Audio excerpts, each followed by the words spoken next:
Bueno, décima edición de FICDAR, décima edición del Encuentro Interplanetario de Ficción y Derecho. Mantenemos el Interplanetario en la sincera y profunda esperanza de que en algún momento se presenten trabajos provenientes de otros planetas. Esperamos, sinceramente, que nuestro planeta resista lo suficiente como para llegar al tiempo en que otros planetas nos descubran, porque al paso que vamos hay una intención muy fuerte, muy fuerte, por parte de muchas personas que tienen poder en el mundo. Hay una muy fuerte y firme intención de que el planeta no llegue a mucho más adelante. De manera que, bueno, esperemos que lleguemos a estar en condiciones de recibir a estas personas o lo que sea que vendrán de otros planetas, quizás sean gelatinas o alguna forma de agua, no tenemos idea, pero les estaremos esperando. Mientras tanto, nos limitamos a recibir a personas de países remotos, como por ejemplo los países de Latinoamérica. Y seguimos ampliando porque van incorporándose países nuevos, aunque quisiéramos que se incorporen más todavía. Bien, no tengo previsto hacer una charla, sino más bien utilizar el espacio que tenemos en compartir una recepción eh, muy modesta que preparé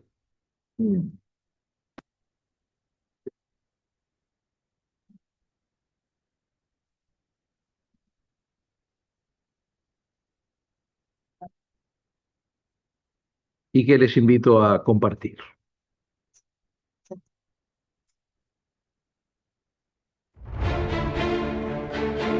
Un momentito, un momentito.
Así que bueno, vamos a pasarla bien, Vamos a aprender, vamos a tratar de mostrar una vez más que las facultades de Derecho pueden y deben ser espacios para pensamiento crítico y para pasarla bien.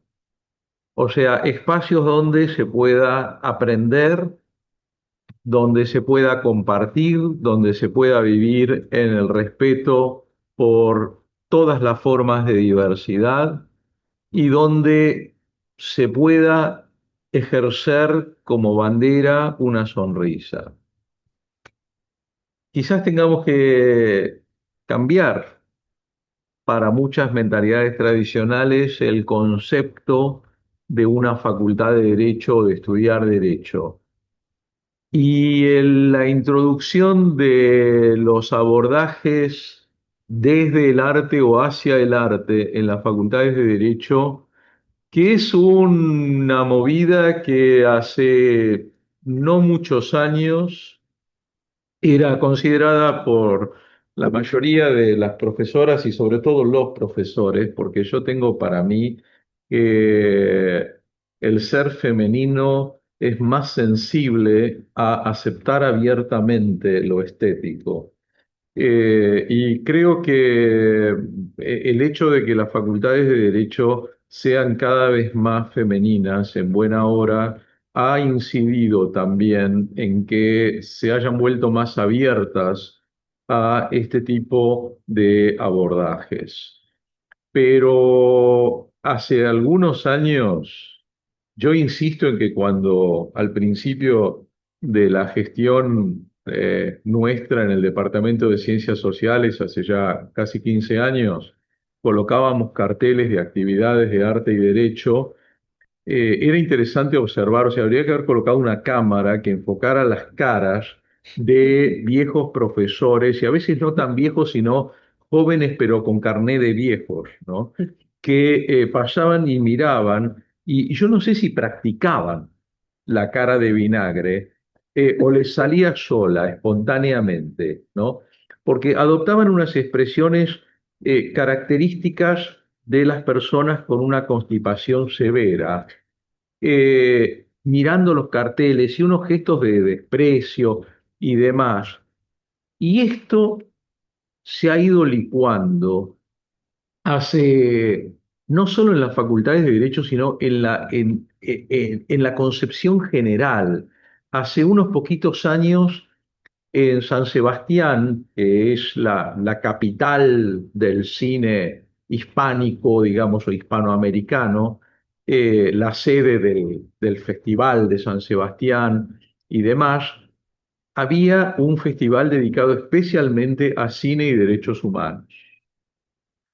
Esto está instalándose cada vez más. El hecho de la cantidad de universidades e instituciones académicas que vimos recién, que han pedido especialmente aparecer en este evento, eh, realmente, realmente acá tenemos un ilustre representante de la Universidad de Chile, una de las autoridades de la Facultad de Derecho de la Universidad de Chile, el profesor Álvaro Fuentealba Hernández.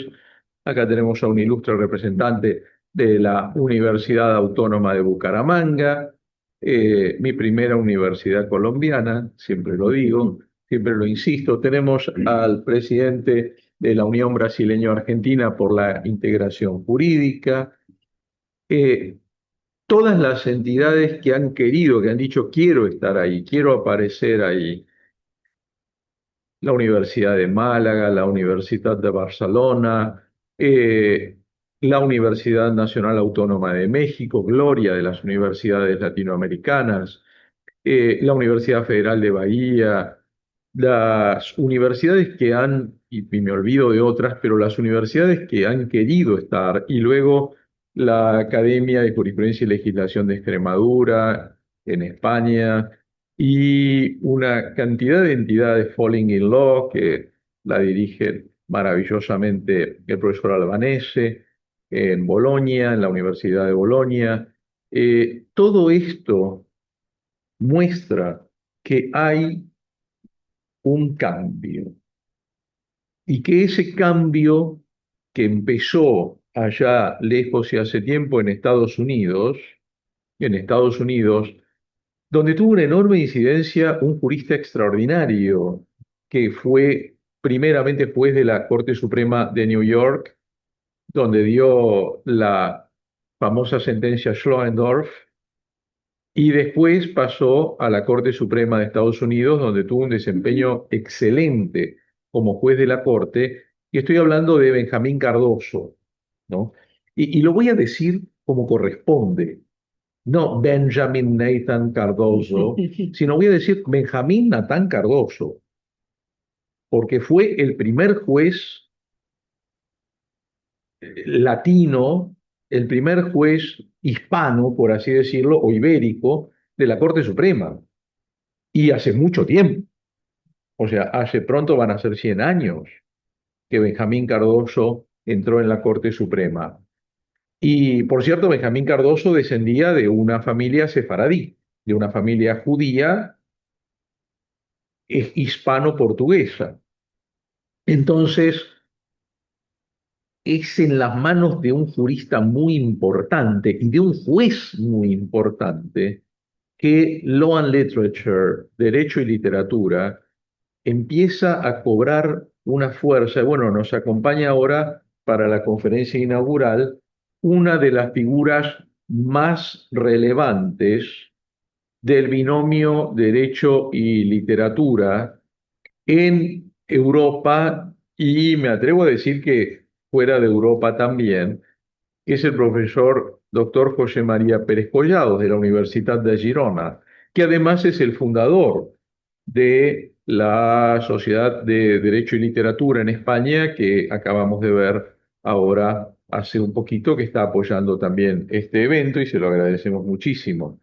Hoy en día, muchas universidades europeas y Europa era muy reacia a estas cosas, porque acá en Latinoamérica fuimos desde el principio más abiertos. Incorporamos cine. La Facultad de Derecho de la Universidad de Chile es la primera facultad de Derecho del mundo que incorporó cine y derecho como materia de pregrado. El profesor Álvaro Fuentealba Hernández tuvo mucho que ver con eso. Y la única desgracia que tiene la facultad es que el profesor a cargo de la asignatura soy yo, pero fuera de eso es maravilloso que haya incorporado esta materia. Me acompaña acá en la mesa la profesora Javiera Robledo Thompson, que está haciendo otra cosa en este momento, y que tengo el enorme honor de que me acompañe en esta materia, en la materia de cine y derecho. Los alumnos prefieren mucho más las clases de ella que las mías, que es mucho más entretenida. Eh, y la verdad es que esto es algo que se está moviendo cada vez más. Pero en América Latina ya hace mucho, la Universidad Nacional Autónoma de México tiene gente que viene trabajando en el tema desde hace bastante rato.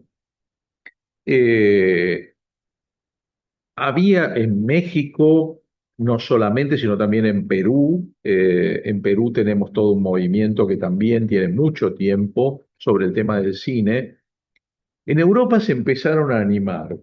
Destaco a la Universidad de Girona, destaco a la Universidad de Málaga, destaco a Maastricht, que es una de las universidades también que está presente aquí, destaco a Maastricht en los Países Bajos, donde fundamentalmente ha sido el profesor Agustín Parise el que ha movido las cosas para que funcionaran en ese sentido, en el sentido de arte y derecho, cine y derecho, literatura y derecho, o sea, un latinoamericano, ¿no? Digamos, dicho sea de paso, el profesor Agustín Parise es un brillante profesor holandés, pero en realidad es un argentino disfrazado de holandés, ¿no? Igual de todos modos, en Holanda esto es normal porque la reina también es argentina y el marido del primer ministro también es argentino. O sea que en Holanda es muy normal ser un argentino disfrazado de holandés. Pero de hecho la mayoría de los holandeses en realidad son argentinos, pero no importa. Pero Lo cierto, sí, total. Lo cierto es que esto se está expandiendo. Vamos a hacer que se expanda un poquito más. Lo invitamos, si le parece, profesora, lo invitamos al profesor José María Pérez Collados para que entonces tome la palabra y nos deleite con la conferencia de apertura que se llama Narratividad, Escritura Creativa y Redacción de Sentencias Judiciales. Vamos entonces, profesor José María Pérez Collados, a escucharte con muchísimo afecto e interés. Adelante. Bueno, muchísimas gracias. Quiero empezar recordando un viaje en coche hace 11 años. Íbamos en ese coche el profesor Rabinovic y yo mismo. Yo le acompañaba porque tenía que impartir una conferencia en la Universidad Pompeu Fabra de Barcelona. Y hace 11 años, en aquel viajecito en coche, me dijo el profesor Rabinovic que estaba pensando en organizar un congreso. Bueno, 11 años después estamos en la décima eh, celebración, nunca mejor dicho, de Fichte. Y lo que empezó con una idea bonita ha acabado consolidándose como el gran encuentro internacional anual en materia de derecho y literatura. Muchísimas gracias por el honor de permitirme ser la primera ponencia de esta décima celebración de nuestra reunión anual. Muchísimas gracias. Y bueno, creo que tengo media hora, si no me equivoco, entonces, o menos, si no me equivoco, me adapto a la media hora. Sé que el tiempo es absolutamente estricto, son 42 ponencias, así que nos metemos en el asunto.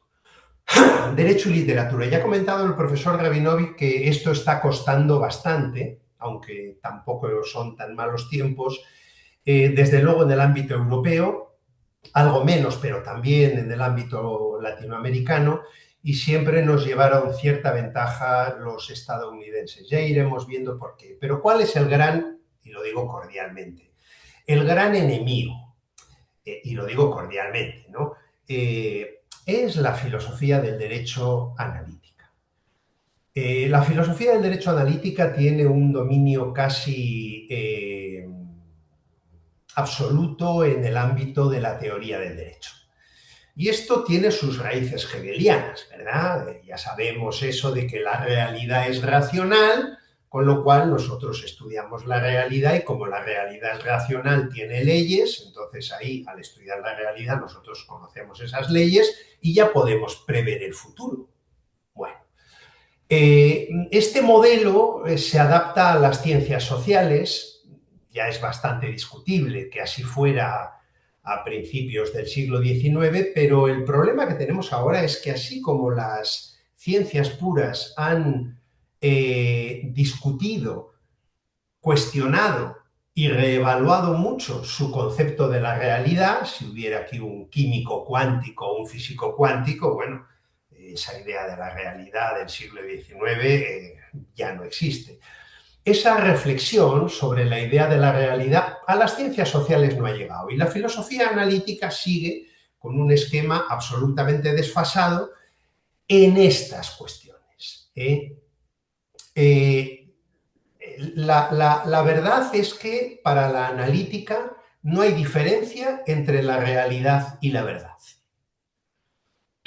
Y es en este punto, donde la utilidad del derecho y la literatura alcanza su cenit. Tenemos la responsabilidad al dedicarnos a este ámbito del derecho de demostrar nuestra enorme utilidad práctica. También porque estamos un poco cansados, todos los que estamos aquí, de que se nos pueda en algunos ámbitos considerar como un florero bellísimo, pero un florero, ¿no? Vamos a ver por qué somos útiles y por qué somos necesarios, ¿eh? Cuando hablamos de realidad jurídica, ¿de qué estamos hablando? Pues básicamente estamos hablando de una sección de las sentencias que se llama, en cada país se llama de una manera, pero básicamente todos sabemos lo que es la sección de hechos probados de las sentencias. Es la sección en la que nos cuentan lo que ha pasado, ¿no? Lo que ha pasado. Esta sección de las sentencias, si uno acude a cualquier revista de las que hay en todos nuestros países, que tiene como objeto comentar sentencias judiciales, pues nos damos cuenta de que en cualquiera de los artículos que comenta cualquier sentencia del Tribunal Supremo de cualquiera de nuestros países, se obvia esta parte de la sentencia.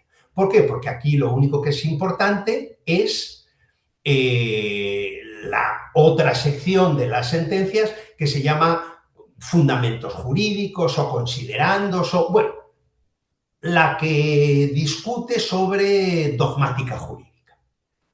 Bueno, a uno le podría sorprender, desde luego, a alguien no docto en derecho, a un no letrado, le sorprenderá esto, ¿no? Y dirá, pero bueno, aquí lo importante debería ser qué pasó, ¿no? No, para los juristas lo del qué pasó, eso es menor. Lo importante es el debate jurídico de cómo se interpreta esta norma, el artículo tal. Bueno, claro, hay que atender siempre a las críticas que nos hacen los no letrados, porque nosotros estamos dentro de un ambiente, nos hace ser muy poco críticos y hay que estar siempre atentos a las sorpresas que despertamos en el no letrado para darnos cuenta cuando estamos cometiendo o cuando estamos emprendiendo caminos absolutamente absurdos. Y es que si vamos a la narrativa judicial, nos damos cuenta, a esa sección de los hechos probados, nos damos cuenta de varias cosas, que solo voy a enumerar algunas. La primera, la primacía de los hechos. Y ahora estaremos todos pensando, hombre, pues el profesor Pérez Collados, pues ¿qué quiere que tenga primacía? Hombre, la primacía la tiene que tener el relato, porque los hechos en sí mismos no significan nada, adquieren significación dentro de un relato. No es lo mismo el hecho de yo disparo contra el profesor Rabinovic. Bueno, eso no significa nada, significa algo en el contexto de un relato. Hombre, si el profesor Rabinovic se dirige hacia mí con un cuchillo enorme, pues a lo mejor mi disparo sobre él tiene un sentido distinto a si el profesor Rabinovic va con una bolsa enorme llena de dinero y a lo mejor entonces mi disparo tiene otro sentido, ¿no? Porque yo le quiero quitar el dinero. En fin, que los hechos no tienen ningún sentido fuera del relato. Pero es que además la construcción de la sección de hechos probados de las sentencias obedece a un concurso literario. ¿Cómo es posible esto? Sí, porque si acudimos a cualquier juicio, nos damos cuenta de que presenta un relato de hechos probados la demanda letrada, otro relato de hechos probados la contestación a la demanda letrada, si hay menores y entonces aparece por ahí un fiscal, pues aparece otro relato de hechos probados, parece como un concurso de cuentos, ¿no? Y en ese concurso de cuentos, pues hay un tribunal que dice quién gana y ese tribunal es el juez. Pero es que además pasa lo siguiente, el juez suele declarar el concurso suele decir, bueno, vamos a darle el primer premio a varios. ¿Por qué? Porque le gusta más un trocito de la demanda, le gusta más otro trocito de la contestación, este trocito del relato del fiscal me encanta y ahí yo compongo un relato que, por cierto, como veremos más adelante, puede llegar a ser incoherente, pero muy favorable para subsumir en el supuesto de hecho de la norma que el juez está interesado en aplicar, el relato que finalmente toma forma. Ya profundizaremos un poquito más más adelante en el asunto. Lo malo, además, es que en cualquier concurso literario pues, se puede presentar cualquiera que tenga afición a la literatura, pero en estos concursos literarios se suele presentar o se tienen que presentar necesariamente personas que no tienen mucha afición por la literatura. Quiero decir, fiscales, abogados, y normalmente los jueces tampoco es que sean muy aficionados a la literatura, con lo cual, claro, es un concurso como que de bajo perfil, ¿no? Si estamos hablando de lo que estamos hablando.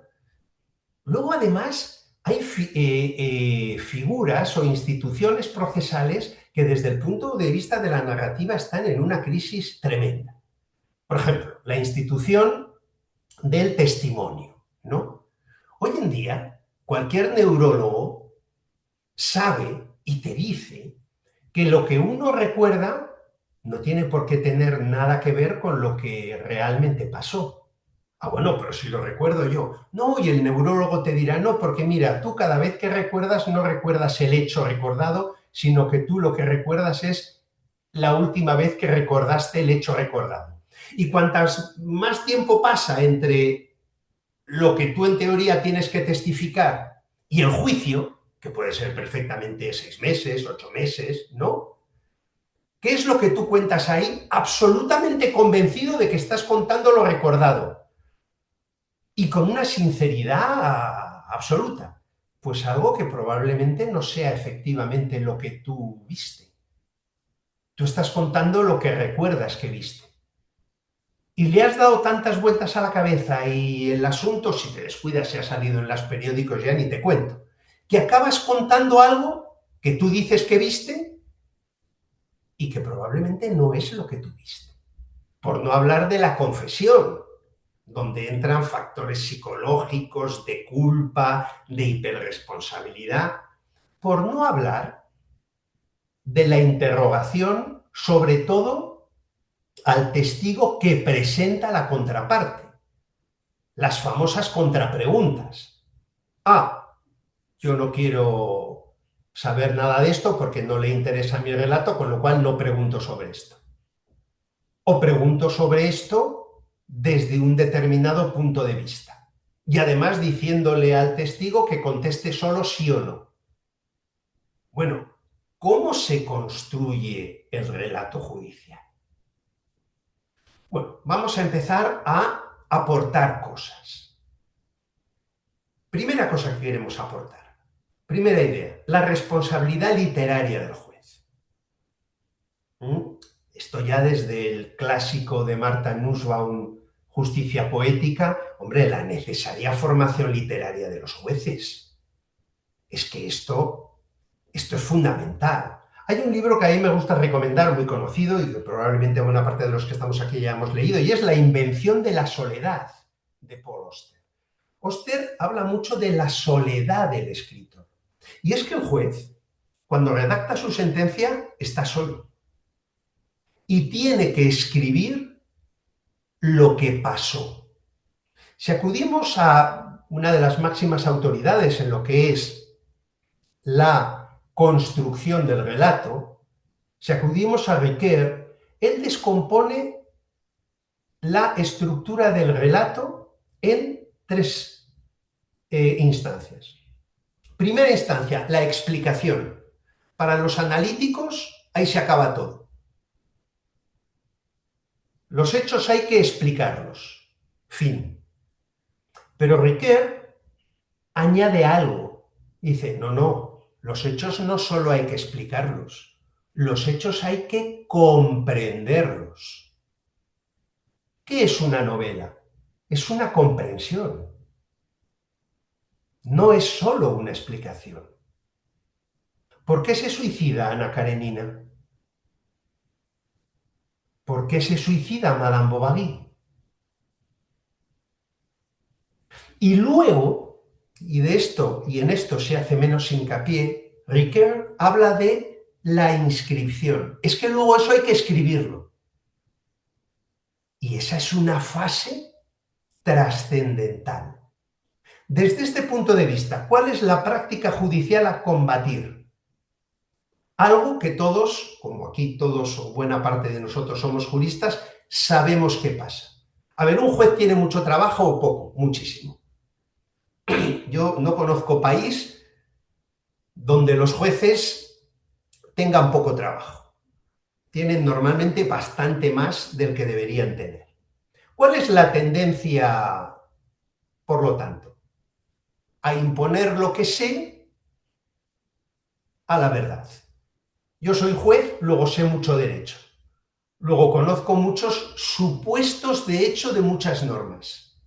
A ver, para mí lo sencillo es constreñir lo que pasó a un supuesto de hecho de una de las miles de normas que yo conozco y ya aplicar la consecuencia jurídica.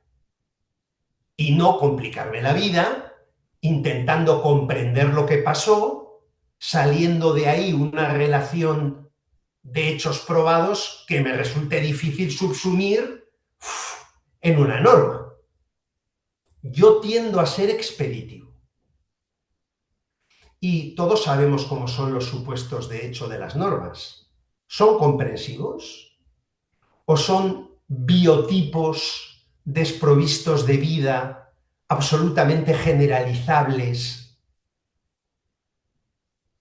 ¿En qué se diferencian los supuestos de hecho de las normas con lo que sería un cuento breve o un microrrelato? En que el microrrelato sorprende, ¿por qué? Porque es verdad. Porque la literatura es verdad. Sin embargo, el supuesto de hecho de la norma, pues es algo sin sangre, es algo sin vida.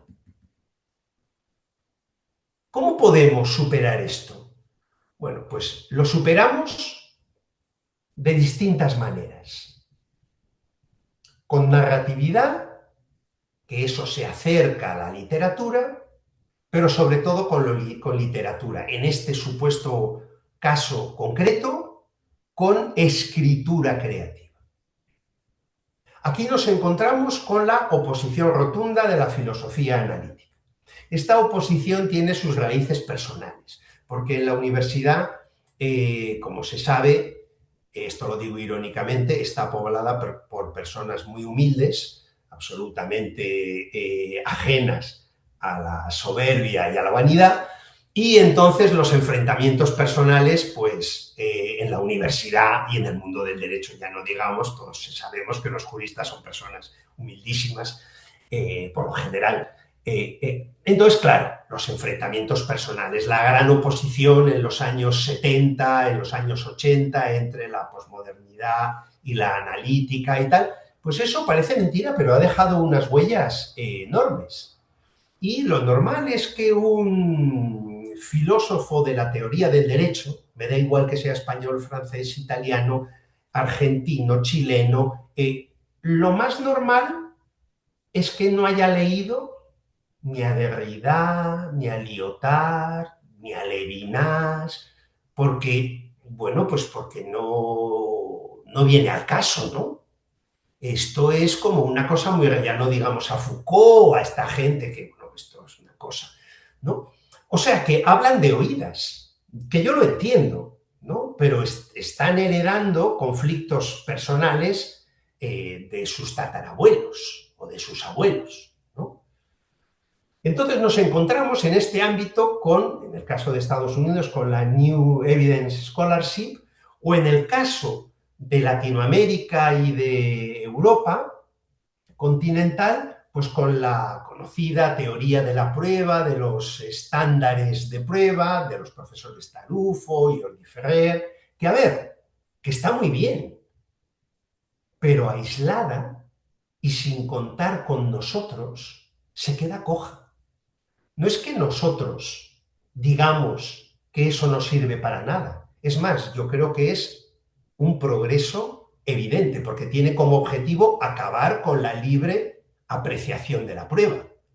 O sea, esta idea de que cada juez libremente aprecia la prueba partiendo de la base de que el juez es una persona muy razonable y sabe mucho derecho y que la aprecie él, hombre, vale sí, pero tendremos que poner unos límites, ¿no? Porque si no, a ver, aunque solo sea por el necesario control de las sentencias que facilite el recurso. Si no me quiero, yo creo que ya es bastante con lo que he dicho. Y ahí hay un déficit de la analítica enorme, porque la filosofía analítica y la teoría de los estándares de prueba, que tiene mucho que ver con los norteamericanos con Laudan, con Susan Hahn, con los autores de la New Evidence Scholarship, lo único que pretenden es centrarse en los hechos y en relación con el relato, lo único que dicen es, bueno, el relato tiene que ser coherente.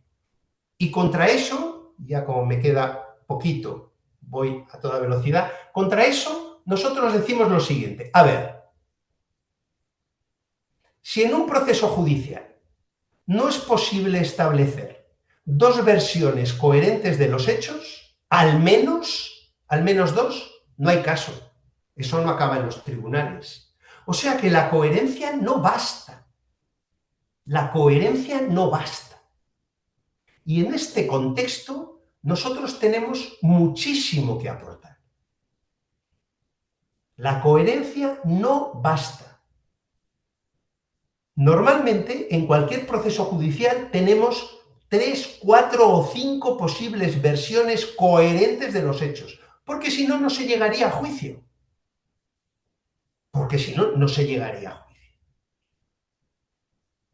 Aportación de la narratividad, enorme. Yo me quiero centrar simplemente en Bernard Jackson, entre los muchísimos autores. ¿Y qué nos dice Jackson? Que toda estructura narrativa judicial es actancial, o sea, tiene preconfigurados una serie de actores, el autor, el colaborador, el observador, el conspirador. Y luego están las normas. Y las normas funcionan como expectativas de conducta.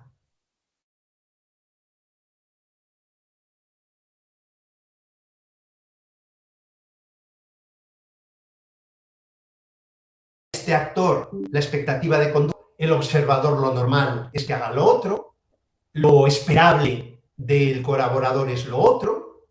Bueno, pero es que además estas expectativas de conducta pertenecen a grupos semióticos. Quiero decir, si cualquiera de nosotros estuviera en un tribunal en el cual se ventilara algún problema de género, ¿qué nos interesaría en el jurado? ¿Que hubiera más o menos mujeres? ¿Y de qué clase social querríamos que fueran esas mujeres? Yo, si soy letrado ahí, que haya cuantas más mujeres cuantas más mujeres más, y sobre todo que pertenezcan a clases sociales populares. ¿Por qué? Porque si tienes más dinero, tienes más posibilidades de defenderte. Así de claro. Y más redes sociales y más apoyo familiar, no siempre, ¿eh? Ni muchísimo menos.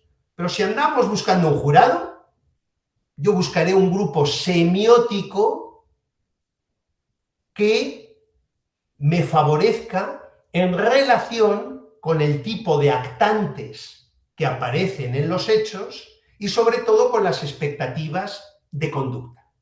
Porque ciertas clases sociales, por ejemplo, van a considerar imposible que pase esto. Oiga, ¿usted se ha dado una vuelta por ciertos barrios? ¿Usted sabe cómo se vive en ciertos sitios? ¿Usted sabe las cosas que pasan? Sobre todo si no es usted lector de novelas. De todas las cosas que dice Jackson, simplemente me quedo con una más. El uso de la fractalidad. O mejor, os voy a poner un ejemplo de aplicación de Jackson. En cuanto a... José María, me parte el alma, pero te quedan 5 minutos. Me quedan 5 minutos. Os leo un extracto de una sentencia del Tribunal Supremo Español. ¿Por qué una mujer no ha podido hacer eso? Que es matar a otra y ocultar el cadáver. En este sentido, lo que el recurrente lanza son una serie de conjeturas tendentes a hacer creer en la posibilidad de que fuera una sola persona, en concreto una mujer, Concepción, la que hubiera podido en soledad dar muerte a Camila, transportar el cadáver hasta el lugar donde se depositó. No sigo. Hombre, yo creo que las mujeres son perfectamente capaces de matar, de meter el cadáver en un coche, de llevarlo bien lejos, de sacarlo de ahí ellas solas y de llevarlo en volandas y dejarlo detrás de una cuneta. Pero en fin, supongo que todo depende también de cómo esté el tribunal del jurado. Pero no nos conformamos, y me quedan 3 minutos, con la narratividad, sino que simplemente os voy a dar 3 conceptos de escritura creativa. Primero, el hexámetro de Quintiliano.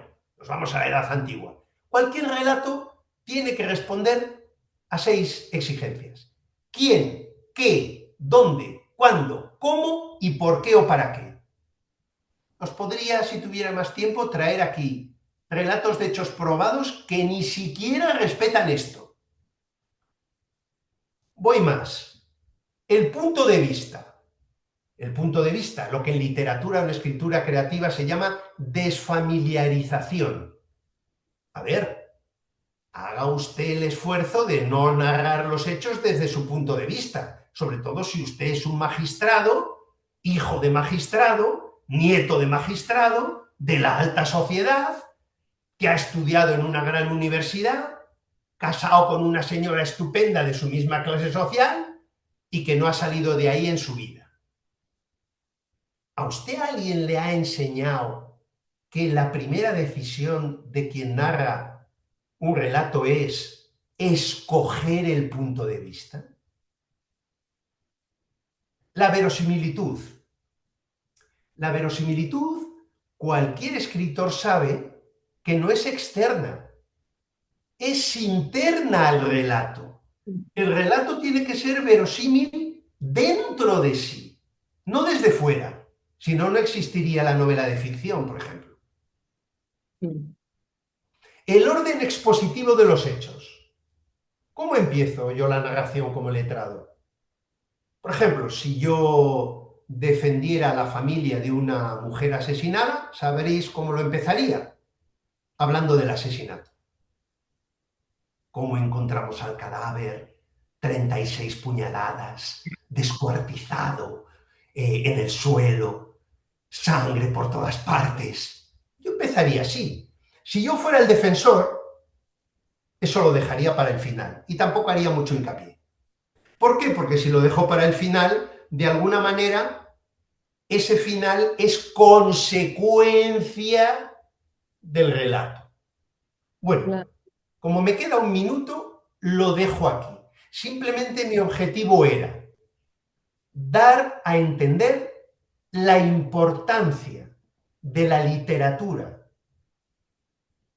en un campo del derecho tan absolutamente práctico como es ni más ni menos que la redacción de las sentencias.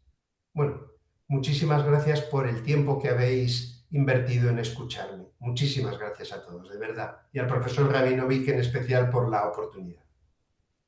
Bueno, excelente exposición, José María.